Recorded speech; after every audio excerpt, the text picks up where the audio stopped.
So back to going over herbs, there is tons of ones that you can find locally in your grocery store, in the spice aisle, at your natural food stores. Here's a couple that I found at Walmart.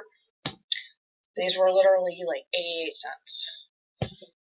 Whenever you're storing them, you can store them in the little glass bottles that have corks.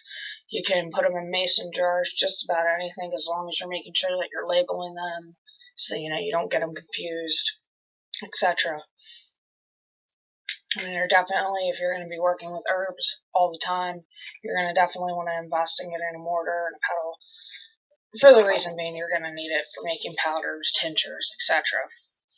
Some of the other things that you are going to need for making tinctures are, this is a little, basically for giving medicine to your kids. It works perfect for divvying out stuff whenever you're moving the oils from bottle to bottle. And you really want to keep in mind that, especially with like your sage, that is a very, very strong aroma, and if you put it next to other herbs, it will leak over into the other ones. The best way to keep those is in mason jars and sealed jars, so that you don't have the overexposure where then it's going to take the scent from your other herbs. You can keep them in little plastic baggies with labels. I mean, there's tons of ways to do it.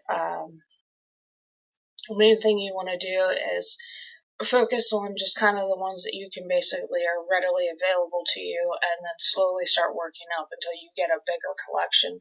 It is very time consuming, very cost consuming, but the main thing is if you're mostly working with one opposed to the other, you want to keep that one on hand. You can also substitute. The substitute list is posted. That's a great way that if for those really weird herbs like newt, etc., that you cannot find, you can substitute them out. The rule of thumb with that is any flower you can substitute for another flower. Your gums and the other ones, I mean, that can be pretty much substitute for oil. I usually use sage in place of everything that I cannot find. You can use bay in place of it. I mean, you're going to want to use whatever you feel comfortable doing. And make sure that whenever you are using your herbs, that you're always using it with pure intentions. You're always putting all your love, all of your thought into it to help it create for a better spell work.